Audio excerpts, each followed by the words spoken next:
Frères et sœurs, soyez les bienvenus pour ce culte. Et soyez bien les bienvenus dans ce temple qui est avant tout un lieu de rassemblement. Ce n'est pas seulement le bâtiment. C'est pour cela que je le dis dans ce temple, mais j'ai inclus aussi tous ces frères et sœurs, ces sympathisants qui nous écoutent aussi sur les réseaux sociaux. Nous sommes dans un lieu de rassemblement, un lieu pour louer, pour prier, pour chanter, pour écouter et méditer et pour vivre dans la communion fraternelle.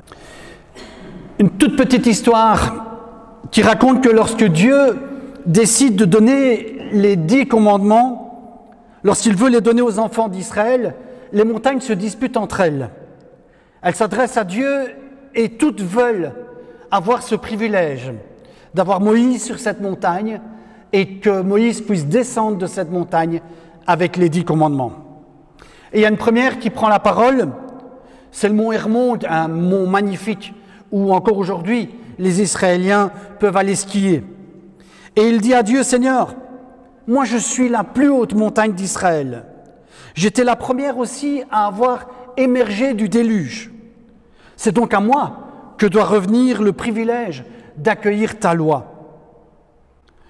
La seconde prend la parole, c'est le mont Carmel. C'est ce mont qui sépare Israël du Liban actuel. Il dit à Dieu, moi je suis la plus belle des montagnes, même les psaumes le disent. Alors donne-moi ce privilège de recevoir les 10 commandements. C'est ainsi que se succèdent montagne et collines d'Israël. Et chacune de ces montagnes, chacune de ces collines avance ses propres arguments pour essayer de convaincre Dieu, de lui donner, de lui confier la loi.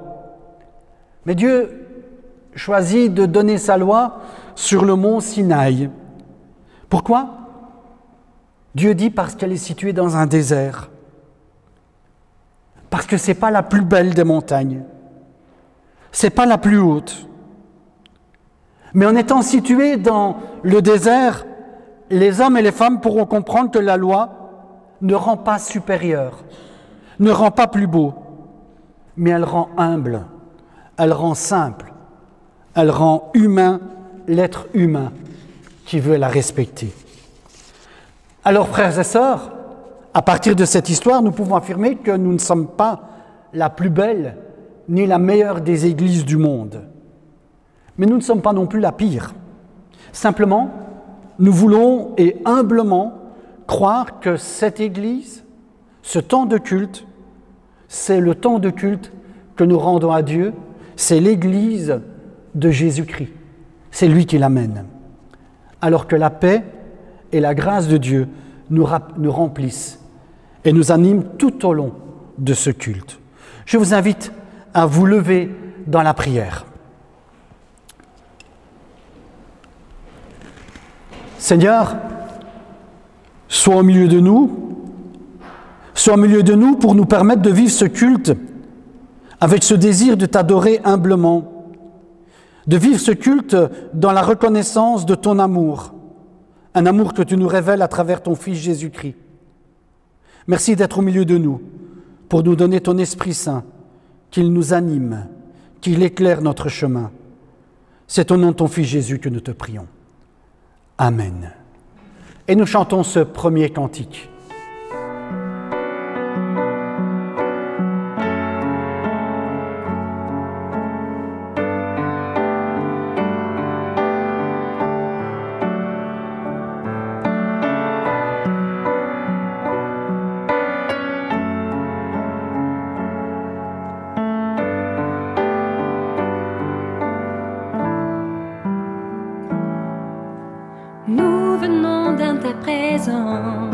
Pour chanter tes louanges et notre reconnaissance de ce que tu as accompli. Tu nous as donné ta vie, ton amour et ta joie, et la louange envahit nos cœurs passionnés de toi. Tu es le Créateur puissant, l'agneau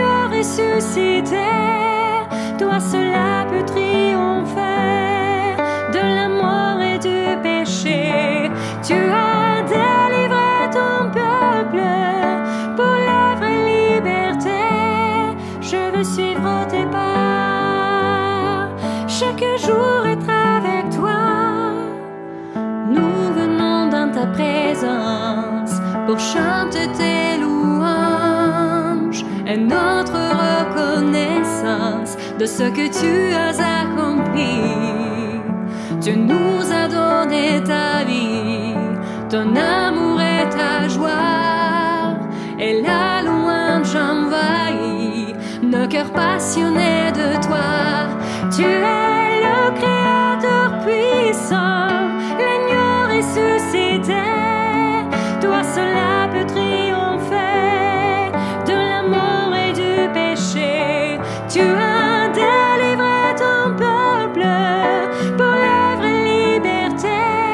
Je veux suivre tes pas, chaque jour être avec toi. Tu es le Créateur puissant, l'agneau ressuscité. Toi seul peut triompher de la mort et du péché. Tu as délivré ton peuple pour la vraie liberté. Je veux suivre tes pas, chaque jour être avec toi.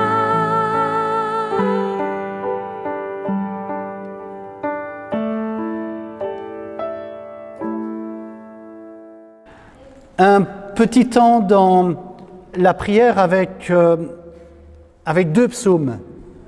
Alors, sachant que les psaumes, rappelons-nous, les psaumes, c'est une prière chantée, c'est un cantique, mais c'est surtout une prière communautaire. Et voici deux extraits de psaumes, voici ce qu'ils nous disent. Au psaume 51, il nous est dit l'offrande qui est agréable à Dieu, c'est un cœur brisé. Et puis, au psaume 147, il nous dit le Seigneur guérit le cœur brisé. Et on a l'impression que quand on lit ces deux versets, on a l'impression qu'il y a une contradiction entre les deux. D'un côté, Dieu aime un cœur brisé, et de l'autre côté, Dieu veut guérir un cœur brisé. En réalité, ces deux psaumes parlent de deux réalités différentes. Le premier, au psaume 51, lorsqu'il dit « l'offrande qui est agréable à Dieu, c'est un cœur brisé », ça veut dire un cœur qui n'est pas orgueilleux, un cœur qui ne se vante pas, mais un cœur qui tout simplement s'approche de Dieu humblement en disant « Seigneur, je ne mérite rien du tout, et tu me donnes tout ». Et le deuxième, c'est celui d'un cœur qui a été déçu, un cœur qui a été cassé, qui a été blessé. Et là, le Seigneur, il veut le guérir. Et quand on concilie les deux, plutôt que de les opposer, ce que le Seigneur, il nous demande, c'est de nous approcher tels que nous sommes. De nous approcher tels que nous sommes pour que Dieu puisse mettre sa main bénissante sur chacun d'entre nous. Alors, quand on dit venir comme nous sommes réalistes. Nous avons probablement vécu des choses difficiles au cours de cette semaine, peut-être même au cours de ces derniers mois, de ces dernières années. Et ces choses difficiles, certains l'appellent avec jugement le péché, d'autres l'appellent la révolte, d'autres l'appellent la désobéissance. Et Dieu dit, moi je ne les appelle pas. Moi je te prends tel que tu es. Je te le prends tel que tu es, pourvu que tu sois dans cette simplicité d'un enfant de Dieu. Et je guéris ton cœur brisé. Je guéris ton cœur blessé. Frères et sœurs, on a l'habitude de prier spontanément dans notre communauté. Et donc, parfois, ce n'est pas difficile d'élever sa voix vers le Seigneur. Ce qui est plus difficile, c'est parfois de creuser au fond de son cœur et de pouvoir dire des choses qui viennent du plus profond de notre être et pas simplement de nos habitudes. Nous allons prendre un petit moment dans la prière. Un petit moment dans la prière pour nous approcher de Dieu. Un petit moment dans la prière pour dire « Seigneur, je viens vers toi parce que je sais que tu es comme le Père qui accueille le Fils prodigue. Tu l'accueilles les bras grands ouverts. Et je sais que tu es comme le Père qui dit au Fils aîné, qui lui est resté fidèle, viens, entre aussi dans la joie du Père. Ce matin, il n'y a pas d'un côté les bons et les mauvais. Il y a tout simplement des hommes et des femmes qui veulent s'approcher de Dieu, qui veulent ouvrir leur cœur devant Dieu, qui veulent tout simplement élever devant Dieu, non seulement leur voix, mais s'ouvrir l'offrande qui est agréable à Dieu. C'est ce cœur tout simple. Offrons à Dieu notre prière, notre louange.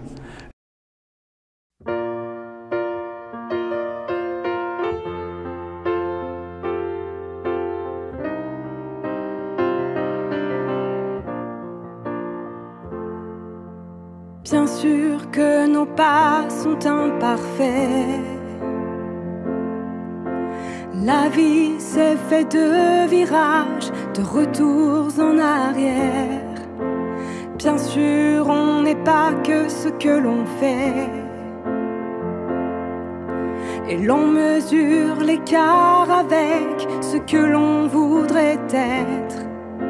Mais quand les nuages en moi s'amoncellent, il y a tout au fond ce message qui me rappelle que j'ai ta confiance, j'ai ton soutien, j'ai l'amour que tu nous donnes. Je fais confiance, tu es mon chemin. Par l'amour que tu nous donnes, je fais le mien.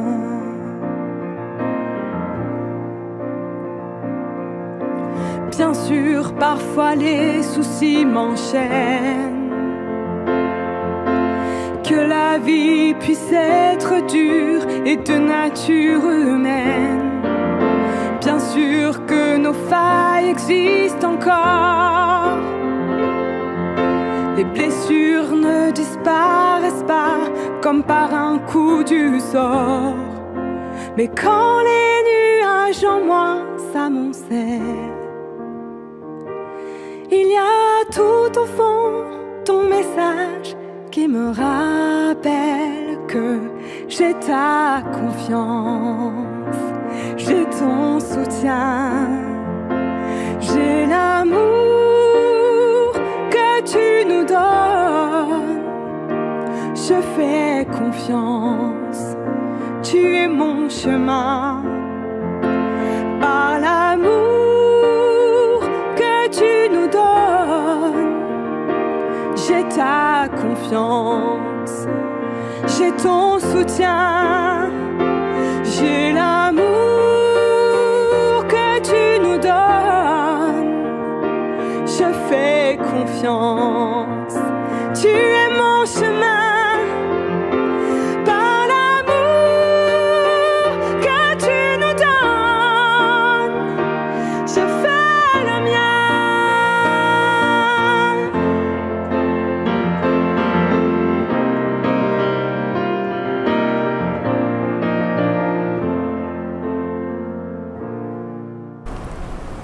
Seigneur, ce matin, ta parole nous dit que l'orgueil nous éloigne de toi. Mais nous savons aussi qu'il met une distance entre nous et les autres. C'est par orgueil que nous jugeons les autres. C'est par orgueil que nous condamnons les autres. Et derrière cet orgueil, il y a de l'aveuglement. Parce qu'en regardant les autres, en jugeant, en condamnant les autres, nous sommes aveugles sur notre propre situation et sur notre propre vie. Et ce matin, Seigneur, nous voulons humblement nous dire, Seigneur, je dépose ma vie devant toi. Je veux redécouvrir cette joie du salut. Je veux découvrir cette paix que tu nous donnes. Et puis je veux découvrir la communion fraternelle Ce matin, Seigneur, nous voulons être tous ensemble, proches de toi, et aussi proches des autres, dans la communion fraternelle. Merci pour ton Esprit Saint, qu'il nous remplisse de louanges et d'adoration, qu'il inspire ce temps de prière, qu'il permette que nous puissions élever ton nom, que nous puissions le glorifier, te rendre grâce, Seigneur. Et tout cela uniquement pour ta gloire et au nom de ton Fils Jésus-Christ. Amen. Sentons-nous libres d'élever notre voix vers Dieu.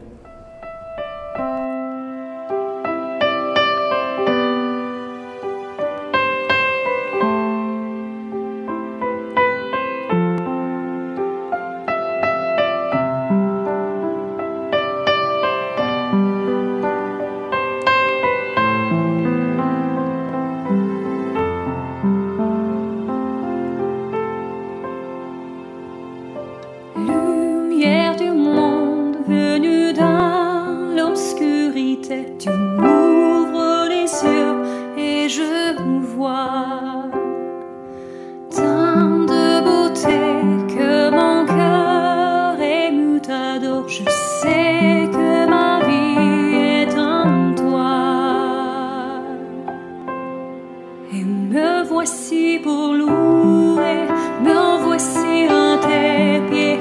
Me voici pour dire tu es mon Dieu.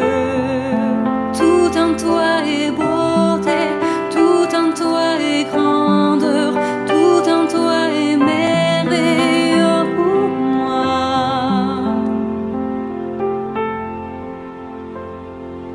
Roi éternel, élevé au-dessus de tout, ta gloire resplendit dans le ciel.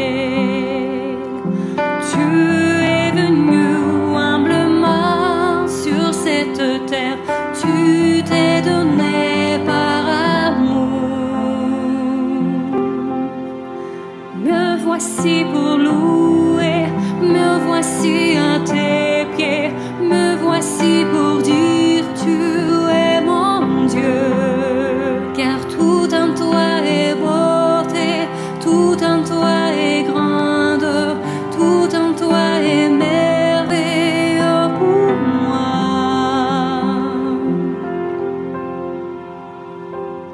Je ne pourrais imaginer le prix payé pour mon péché. Je ne pourrais imaginer le prix payé pour mon péché. Et me voici pour louer, me voici à tes pieds. Me voici pour dire tu es mon Dieu. Tout en toi est beauté, tout en toi est grandeur, tout en toi est merveilleux pour moi. Me voici pour louer, me voici à tes pieds, me voici pour dire tu es mon Dieu. Car tout en toi est beauté, tout en toi est grandeur, tout en toi est merveilleux pour moi.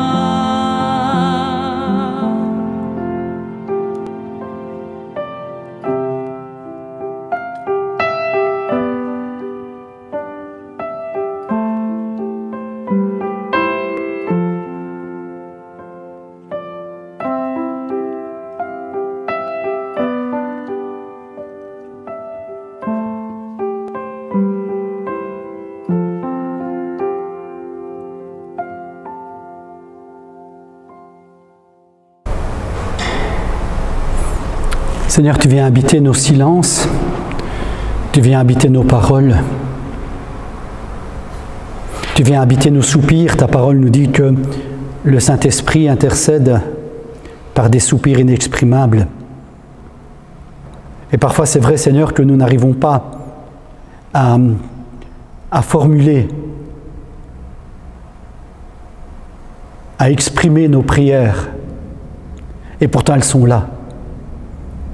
Et merci Seigneur parce que tu nous as donné cette possibilité de rassembler toutes nos prières dans cette magnifique prière que tu nous as apprise et que nous voulons te dire tous ensemble.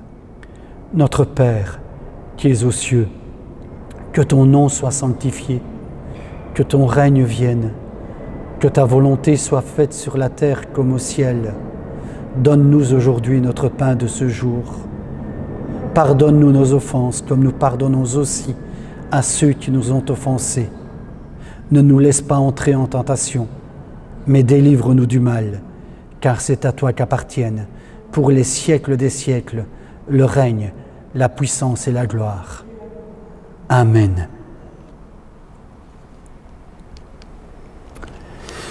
Nous voulons méditer le texte qui se trouve dans l'Évangile selon Marc au chapitre 10. Et je lirai à partir du verset 20 jusqu'au verset 27. C'est un texte d'appel, c'est un texte de vocation.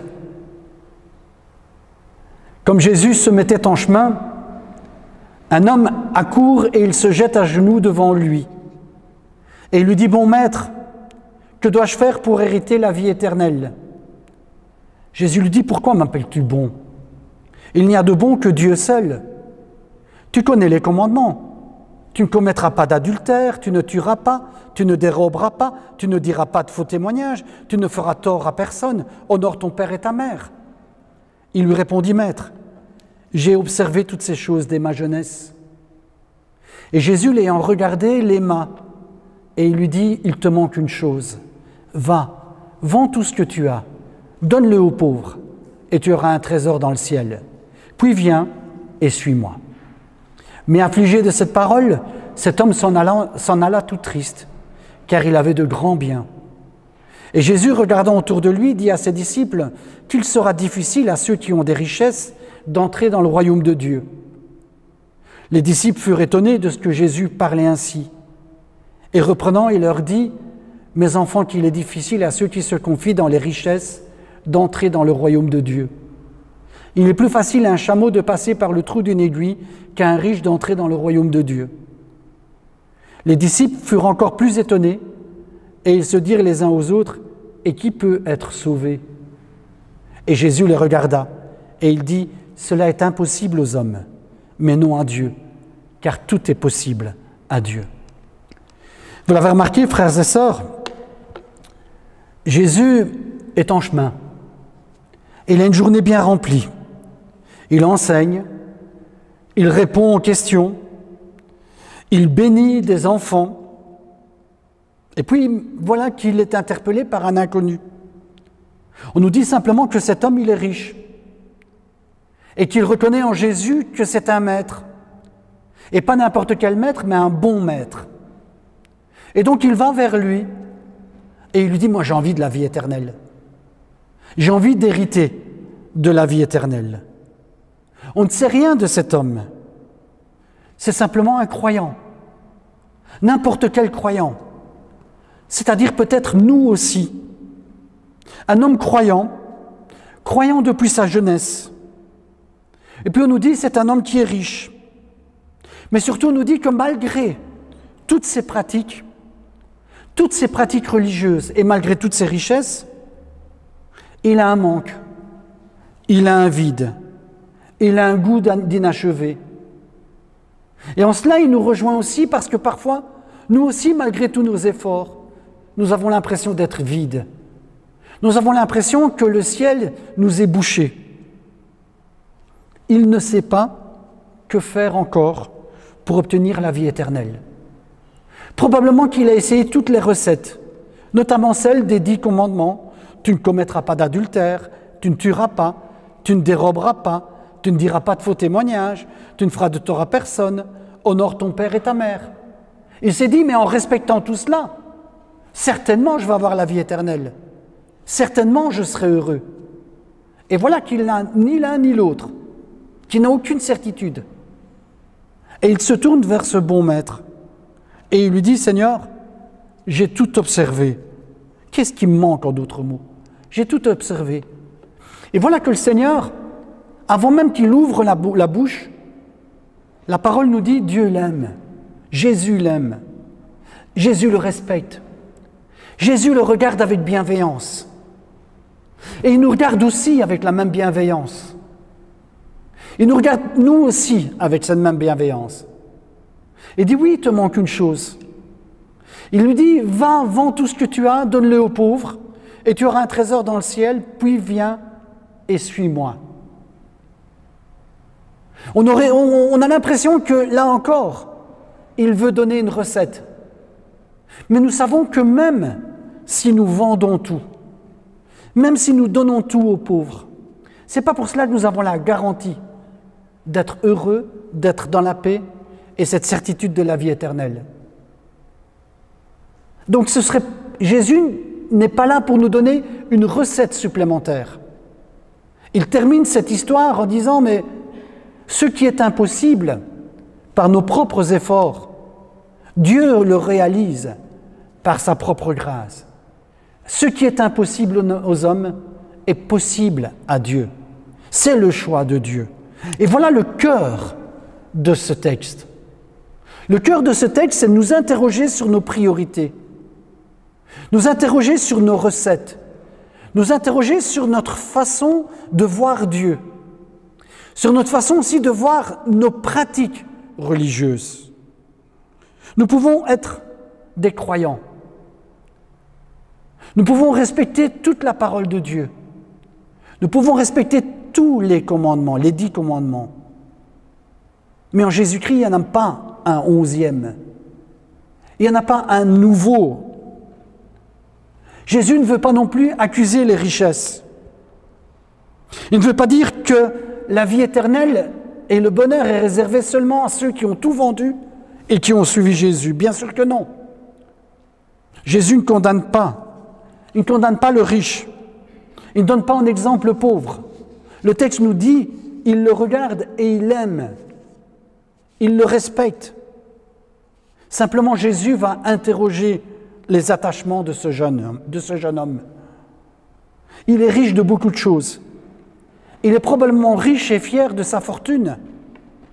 Il est probablement riche et fier de ses pratiques religieuses. Il est probablement riche de ses qualités humaines. C'est bien d'être riche. C'est bien d'être religieux. C'est bien d'avoir des qualités humaines. Mais Jésus va quand même interroger les attachements. Il va questionner les attachements d'un homme qu'aujourd'hui, on peut qualifier de brave type. C'est un brave gars, cet homme-là, ce jeune. C'est quelqu'un de bien. On aura même envie de le défendre. On aurait même envie de dire, mais oui, mais la porte du ciel t'est ouverte. Oui, tu es quelqu'un de bien. Sauf que nous n'avons pas besoin de le défendre. Nous n'avons pas besoin d'atténuer les paroles de Jésus. Car Jésus ne condamne pas. Jésus n'accuse pas. Jésus aime. Il questionne.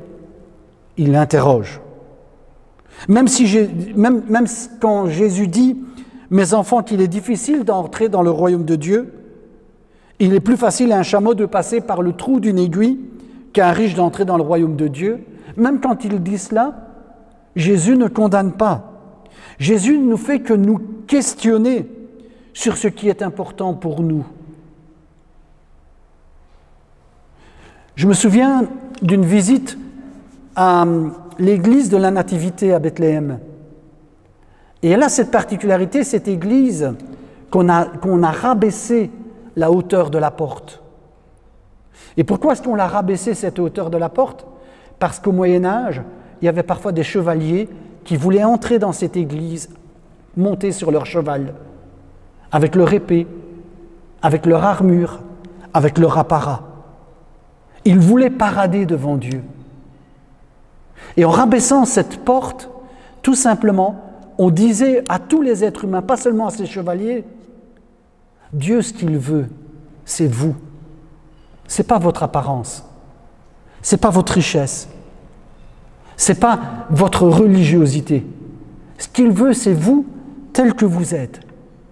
Alors, vous ne serez pas rentré avec le cheval. Vous ne serez pas rentré avec votre armure. Descendez de votre cheval. Laissez en dehors votre épée. Laissez en dehors votre armure et venez tel que vous êtes. On a essayé d'atténuer ce texte en se disant, mais c'est vrai que le chameau, c'est le plus grand animal que l'on peut rencontrer en Palestine. C'est un chameau, c'est quelque chose de résistant. Et puis le trou d'une aiguille, c'est ce qu'il y a de plus petit. C'est le plus petit trou dans la vie quotidienne. Et donc, on a essayé d'atténuer ça en disant, mais c'est peut-être comme cette porte à Bethléem. Peut-être que pour entrer dans la ville de Jérusalem, il y avait des portes qui étaient ouvertes la nuit, le jour. La nuit, on les fermait pour des mesures de sécurité. Et quand quelqu'un, un marchand par exemple, arrivait trop tard avant le coucher du soleil, il devait passer par une petite porte latérale qui était très très très petite, qui laissait la place uniquement à une personne. Comme ça, il n'y avait pas d'invasion pendant la nuit. Et cet homme-là devait s'abaisser pour entrer dans Jérusalem. Il devait déposer sa cargaison à l'extérieur avant d'entrer.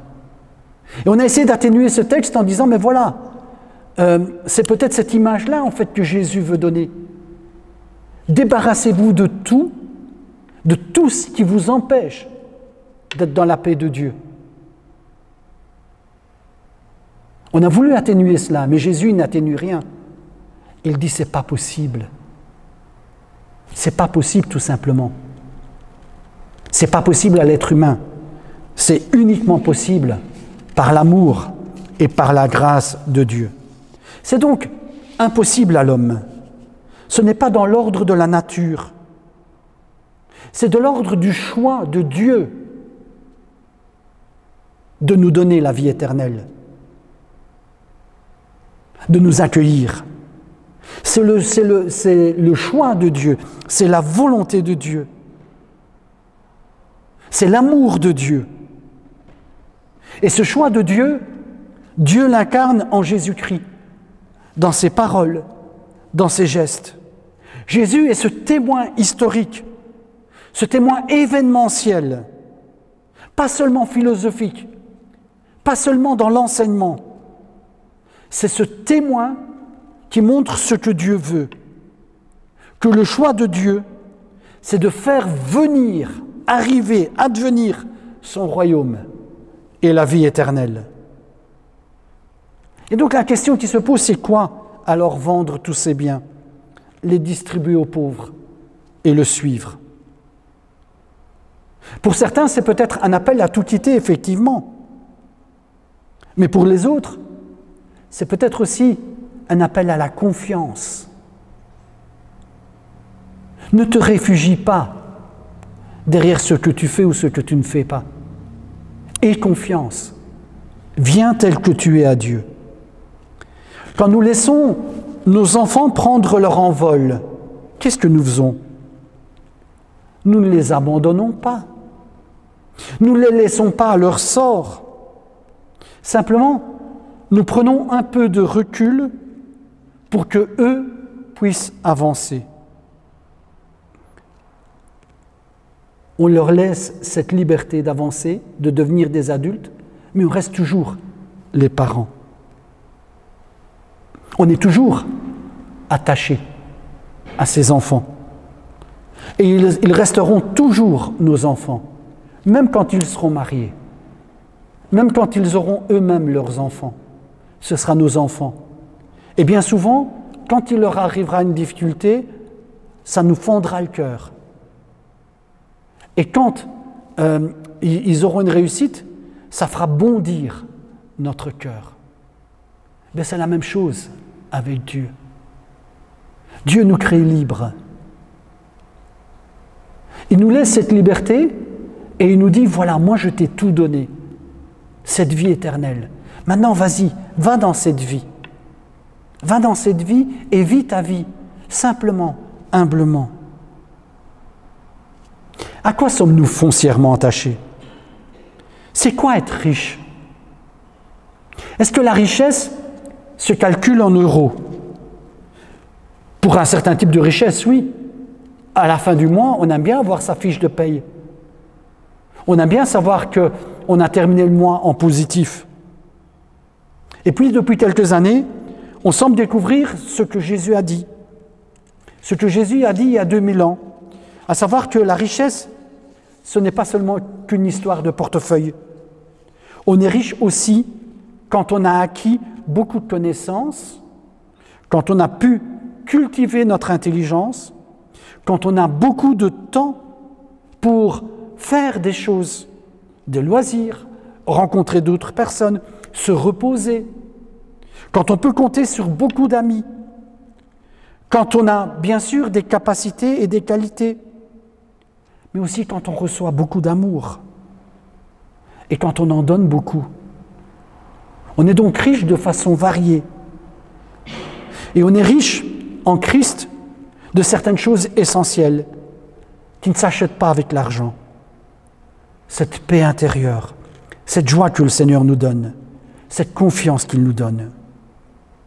Jésus va donc dénoncer des richesses qui vont prétendre ouvrir toutes les portes. Alors on le sait que l'argent nous donne des possibilités, mais ce n'est pas l'argent qui nous rend meilleurs. Ce n'est pas l'argent qui nous donne des qualités humaines, mais ce n'est pas non plus les pratiques, ni les pratiques religieuses. La preuve, c'est qu'au nom de Dieu, il y a des hommes et des femmes qui tuent, qui blessent, qui meurtrissent, qui tuent avec des armes, mais d'autres qui tuent avec des paroles. Dans l'Église, on met souvent en évidence les péchés dits de la chair, l'adultère, ce genre de choses. On les met souvent en évidence. Alors que la parole de Dieu nous parle de l'enfer qui vient par la langue, par la médisance, par la calomnie. Et l'apôtre Jacques nous dit, c'est ça qui détruit un être humain. C'est ça qui détruit une église. C'est au nom de Dieu que des hommes tuent, égorgent, assassinent, en parole, en acte. C'est au nom de Dieu aussi que des chrétiens allaient à Jérusalem pour libérer, soi-disant, le tombeau du Christ. Et ils pillaient tout sur leur passage. Ils massacraient tout sur leur passage, y compris les autres chrétiens. C'est au nom de Dieu que certaines guerres ont été déclenchées. Et donc, s'il y a une richesse mauvaise que Jésus dénonce, c'est celle qui nous capture, c'est celle qui nous emprisonne par une logique, par un piège, celui de la possession et du pouvoir. À côté de cela, il y a une bonne richesse qui nous libère. Et on la trouve résumée dans l'épître de Paul aux Éphésiens, au chapitre 2, versets 8 à 10. C'est par la grâce que nous sommes sauvés. C'est par le moyen de la foi. Cela ne vient pas de nous. C'est un cadeau de Dieu. Ce ne sont pas par les œuvres, afin que personne ne se glorifie de ses œuvres. Mais nous sommes son ouvrage, nous sommes son œuvre. Nous avons été créés en Jésus-Christ pour accomplir de bonnes œuvres. Ces œuvres que Dieu a préparées d'avance, afin qu'on les pratique. Voilà les bonnes richesses. Devenir riche pour Dieu, voilà à quoi nous appelle le texte de ce dimanche. À quoi pourrais-je renoncer aujourd'hui pour m'approcher de Dieu? Voilà peut-être la question que je pourrais me poser à moi-même et que chacun peut se poser uniquement pour soi-même. À quoi pourrais-je renoncer aujourd'hui pour m'approcher de Dieu, pour être libre? Une question qui ne veut pas nous imposer des exigences, qui ne veut pas nous imposer un fardeau, mais qui au contraire veut nous libérer et nous inviter à nous remettre entre les mains de Dieu et de suivre Jésus, celui qui est le chemin, la vérité et la vie. Et en Jésus, il n'y a qu'une réponse. Être aimé, accepter de voir Dieu qui nous aime et aimer à notre tour. Le texte nous dit que le jeune homme s'en va tout triste. Sur le coup, il s'en va tout triste. On ne sait pas ce qui est arrivé après au jeune homme. Est-il revenu? N'est-il pas revenu? Nous ne faisons pas parler le silence. Mais par contre, cette question, elle nous est posée aussi à nous. Et nous? Et nous, comment allons-nous partir? Peut-être heureux d'avoir osé déposer quelque chose devant Dieu, peut-être tout triste, mais certainement sachons qu'il y a un temps pour toute chose et que le Seigneur ne se lassera pas de nous dire « je t'aime ». Il ne se lassera pas de nous dire « je reste près de toi ». Je continue à m'approcher de toi. Je continue à espérer que tu m'ouvres la porte de ton cœur. Que le Seigneur nous bénisse. Amen.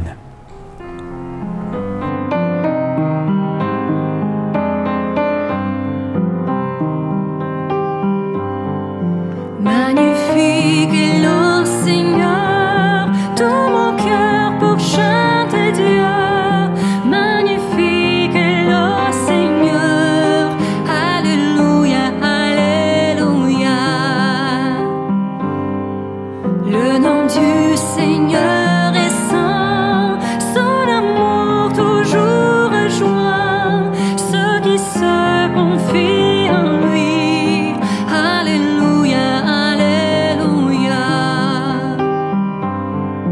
Il abat les orgueilleux, il renverse les puissants, mais il élève les humbles. Alléluia, alléluia. Il nourrit les affamés, mais le riche et le repus, il les renvoie les mains vides. Alléluia, alléluia. Que puisse